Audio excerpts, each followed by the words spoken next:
उनसे निवेदन है कि वे समय का ध्यान रखें। तो मैं अब इनवाइट करता हूँ डॉक्टर ईश्वर जी को, जो कि करनाल से आए हैं, लेक्चरर इन मैथमेटिक्स। वो यहाँ पर आएँ और अपना संबोधन दें और उनसे गुजारिश समय का ध्यान रखें। ईश्वर जी।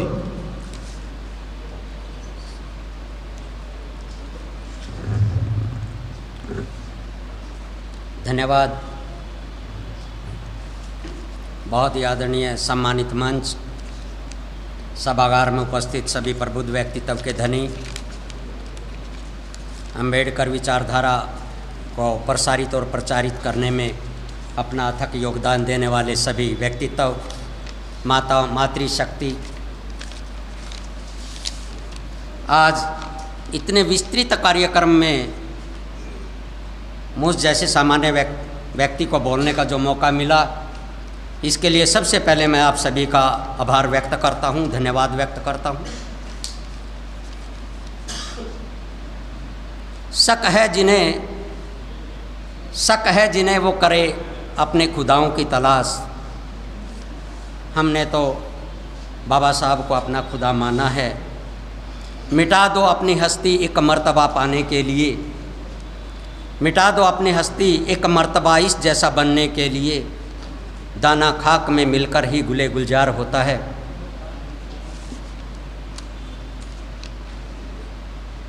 नजरें बदले नज़ारे बदल जाते हैं, किश्तियाँ रुख बदले किनारे बदल जाते हैं। अक्सर देखा है कि हम विचारधाराओं की बात करते हैं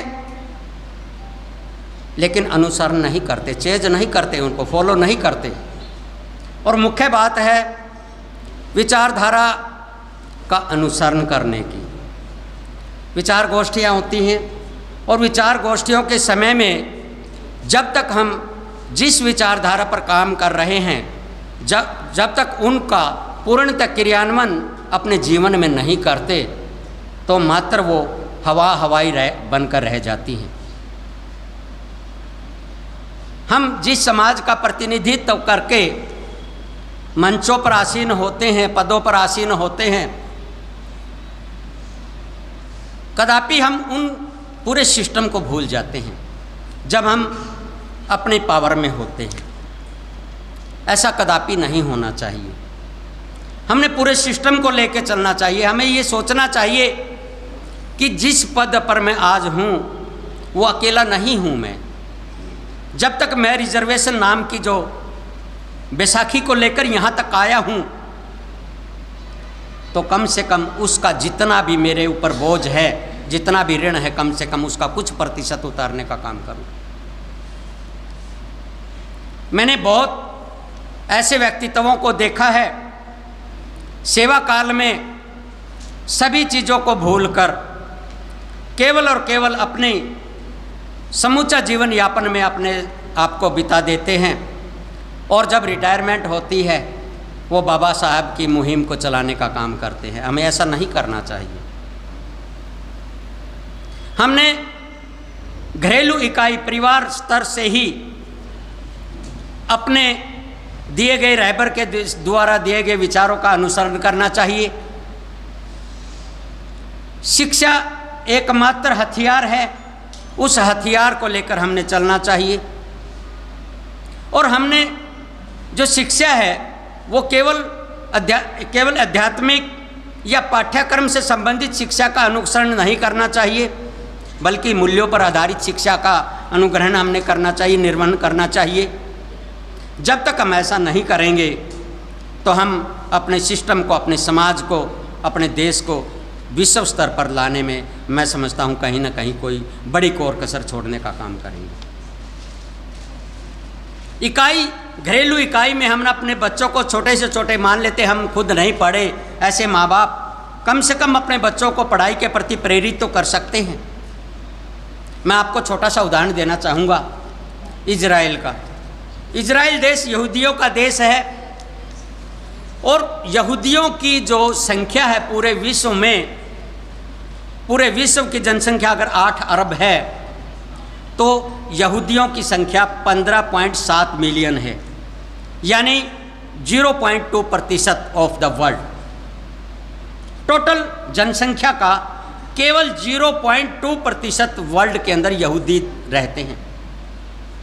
और यहूदी के बारे में मैं मानता हूं कि भाई हमें पूरी तरह जानकारी ना हो।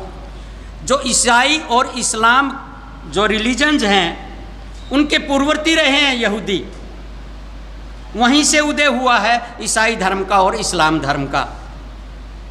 लेकिन वो जितनी भी शिक्षाओं का घरेलू स्तर पर स्टार्टिंग करते हैं, प्रारंभन करते हैं, अपने बच्चों को जो सिखाते हैं वो मूल्यों पर आधारित शिक्षा सिखाते हैं। उनकी शिक्षा केवल जॉब बेस्ड नहीं होती, रोजगार परक नहीं होती। रोजगार अगर हमारे मूल्यों पर आधारित शिक्षा हम ग्रहण करेंगे तो रोजगार स्वतः हमें मिलते चले जाएंगे। वे शिक्षा इस तरह की देते हैं बच्चों के अंदर के ओवरऑल क्वालिटी उनके अंदर क्रिएट हो, डेवलप हो। हमें भी अपने बच्चों के अंदर इस तरह की शिक्षा का समावेश करने की ज़रूरत है। आपको जानकारी के लिए बताना चाहता हूं कि 1901 से लेकर 1923 तक वर्ल्ड स्तर पर 965 नोबेल प्राइजेज का डिस्ट्रीब्यूशन हुआ है अभी तक, सभी स्ट्रीम्स में, सभी क्षेत्रों में।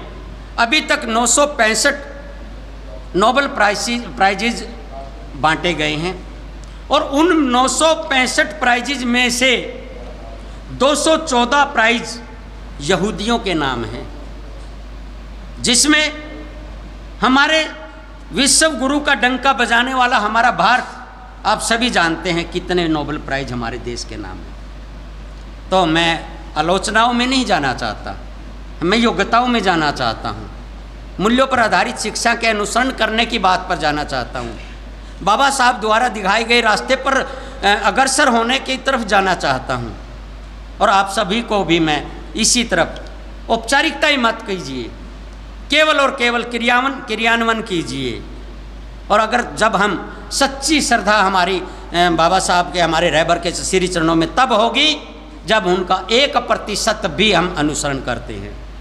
अगर हम 99% से अनुसरण करते हैं तो हम इसके समान बनने का काम करेंगे। छोटा मुंह बड़ी बात, कोई शब्द मेरे मुंह से बुरा लगा, गलत निकला तो क्षमा चाहूँगा। इन्हीं शब्दों के साथ जय भीम, जय भारत। ईश्वर जी का बहुत बहुत धन्यवाद। और इसी बीच हमारे मध्य पधारी हैं